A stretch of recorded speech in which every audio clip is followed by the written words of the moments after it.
Welcome back to the table. I'm Stefan. This is Ray. We're pastors at Front Street United Methodist down in Burlington, North Carolina, and we're so glad that you're with us. We've been journeying through the Gospels and specifically the red letters of the Gospels, the things that Jesus actually said. I wonder how many of those you know. Can you name them? We spent some time with the Sermon on the Mount. We named a few of them last week. Yep.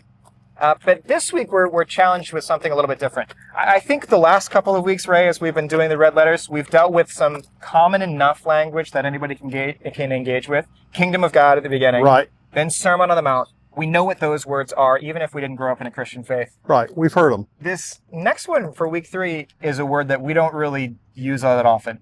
Parables. Yeah, maybe those of us who grew up in church know that language. Sure. Maybe. But for those of us that didn't grow up in the church, yeah, parable, that's a weird term. So it's just how would weird. you describe it to somebody who doesn't know? A parable is a way of telling a story. Yeah. It's storytelling. But the storytelling has, in this particular case, multiple levels of understanding and multiple levels of revealing itself in various and sundry ways. It's also a way that you can tell a story that relates to people where they are, right, and how they are, in their vernacular, in their world, in which they're living. And out of that comes some deeper understanding of who we are and how we are to live in this world. Now, to give it a little distinction, it's not necessarily a story that has a hidden moral or ethical value. No. It's got more to it than just that. Yeah.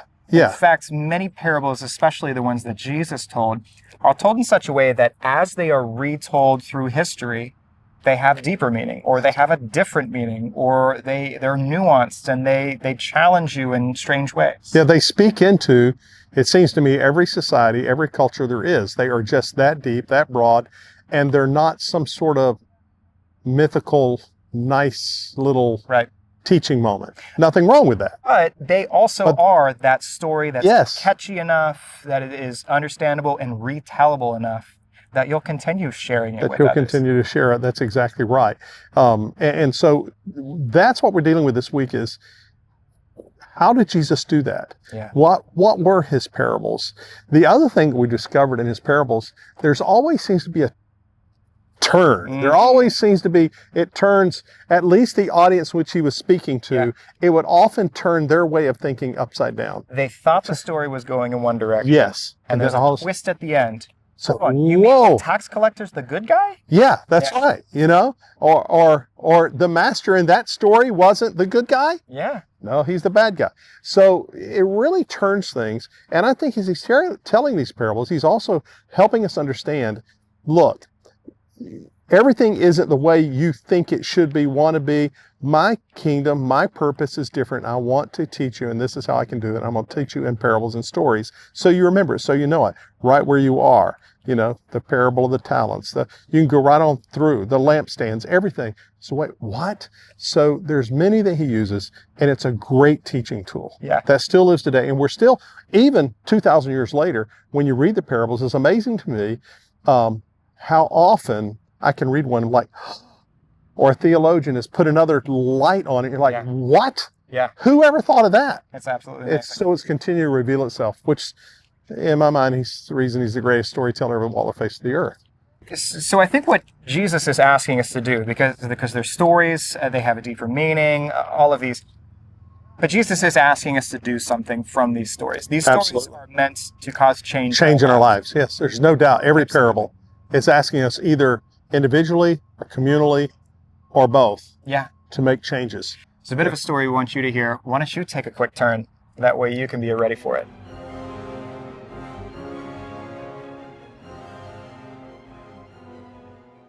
So, you know, one of the best storytellers, parable guys I know is the guy that shoots about the camera. Don't you mean longest-winded storyteller? Well, that too.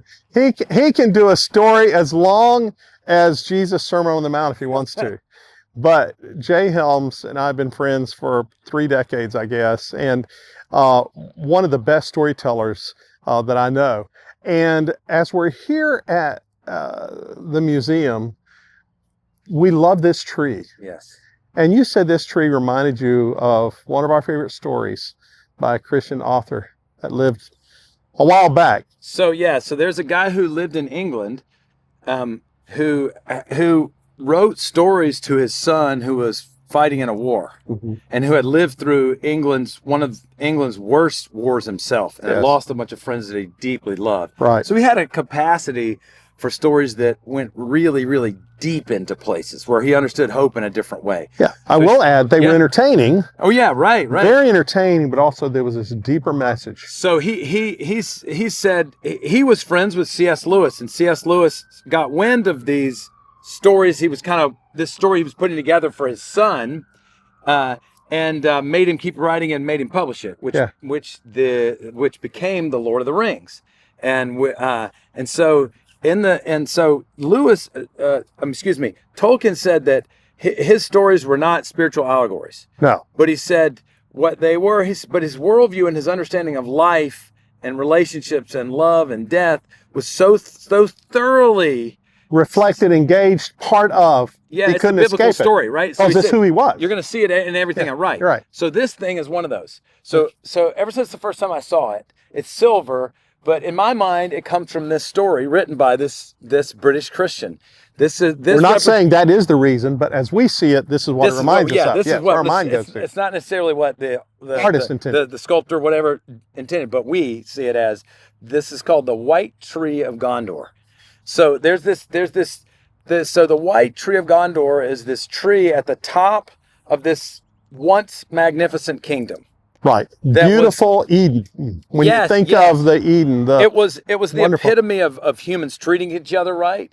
The sort of kingdom where everyone was looked after and taken care of, and people were truly good. Yeah. But that had long since faded. There was no king anymore. And essentially, it was desolate. Yeah, right. And people were at each other. At the top, the tree looked like this. Yeah. No leaves, no nothing. Barren. The once former tree in all its glory was now just a relic. Yeah.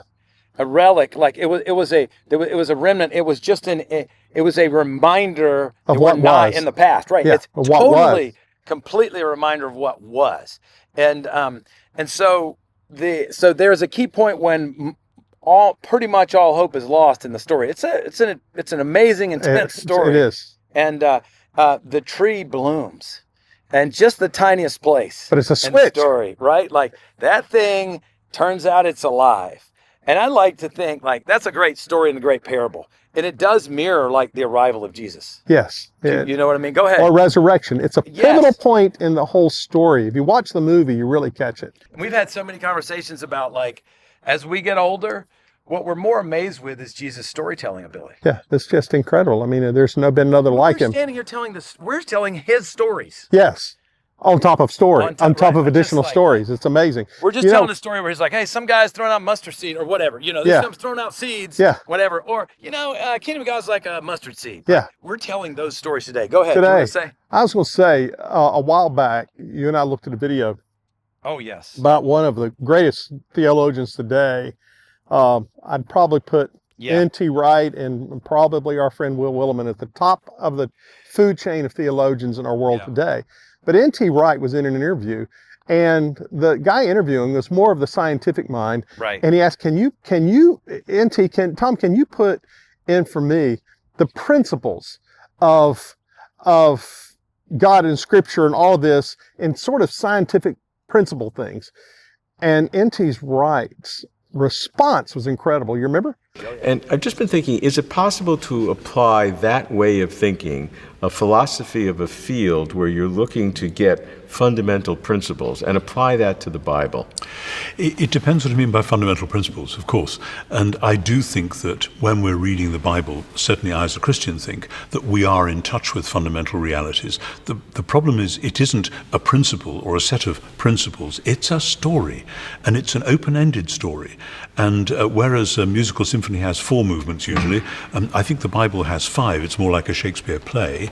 And I think the Bible works as a narrative in 5 acts, of which most of the 5th one is missing. And this is the fun thing about it, that you've got creation, you've got fall, you've got Israel, you've got Jesus, and then you've got the beginning of a 5th act with the resurrection and ascension and the Spirit, and then you've got the end of the fifth act, sketched in loosely the new heavens and new earth. And then we are like actors who are told, okay, learn how the play works and now improvise through so that you get to that goal rather than some other. So obviously this is a Christian read of the Bible. Jewish readings would be different, though I think Jewish readings of the Bible, not always in the rabbis, but in some Second Temple tellings, they do see their Hebrew scriptures as a story in search of an ending. The Christians are saying this is the sort of ending, but it's an advanced ending, the Jesus bit, because the real ending, ultimate ending, is coming later, and we live within that ongoing narrative. So it's not a matter of here are these principles, now we apply them. It's here's this story, what does it mean to live in that story? And therefore, when you look at, when you're trying to look at the biblical narrative and think of it in a scientific mind, you're kind of at a loss. You can't reduce that to like, so, because they had love your neighbor, right? Yeah. And Jesus is like, all right, time out. You're not really doing that, so let's push this farther. Love your enemies. You want a trophy for loving your neighbor? How about love your enemies? Like, so when we try to reduce it to principles, we strip it of its livingness. And you also reduce it. You make it less. Right. You actually do. And that's why I think Jesus, there's a variety of reasons, but one of the reasons I think Jesus used parables was you can't flatten that. No. You can try, but you really can't. You can't flatten the parable of the sower. You just do this. This is all you can do with it. Yeah.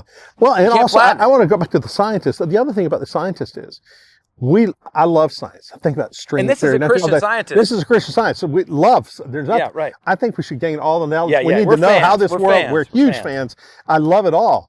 But Tom Wright was trying to help us understand is science cannot answer the questions of life. No. The meaning of life. Science can't answer relationships. Can't answer relationships. It can only answer the facts of how some of this world works. Right. And science itself is even more fun when it's a story, when it's told as a story. And and also one of the great scientists I know, climatists, he says, Ray, the more I discovered, the more I became so awe-inspired at what God has done. Okay, so somebody else I heard said, in its best form, science is worship. How about that? Boy, that is good. Isn't that cool? In its best That form, is way science is good. worship. So part of what we're trying to say in this, what we think, reflecting on N.T. Wright, Jesus' choice to use parables, is that in all of this stuff, that maybe we've undervalued what story really is. Maybe story is the most effective way to actually talk about what really is. Really matters. What really matters, what really is.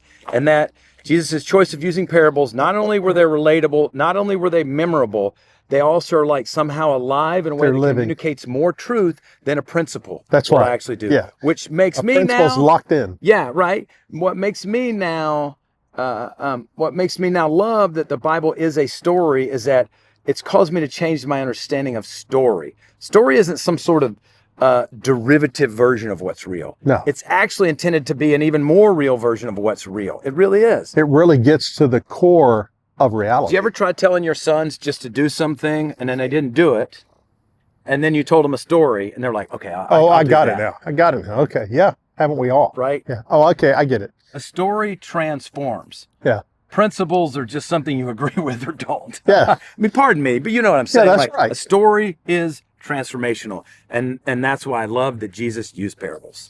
You know, I am very fortunate in my two boys, Jay, in that I was just telling you, the one thing I love is when I'm with them, always when we're together, one of them says, hey, Daddy, will you tell that story about? Oh, great. Isn't that wonderful? So what I've done is, That's a sign of a rich family. well, they're going to tell that story to my grandkids. Yeah, right. And then hopefully their kids are going to say, hey, Daddy, will you tell me that story about? Right. And so our family becomes, history is not dead. It becomes a living, organic who we are. And you're living in the story because that's what we're doing. That's right. We're actually living in the story. That's exactly, to me, the greatest thing about the parables. We are living into those stories. What a gift. We're so glad you joined us at the table. The guy behind the camera switched on us. Stefan's back there. He's back there. He's the key videographer today. Say bye. See you next week.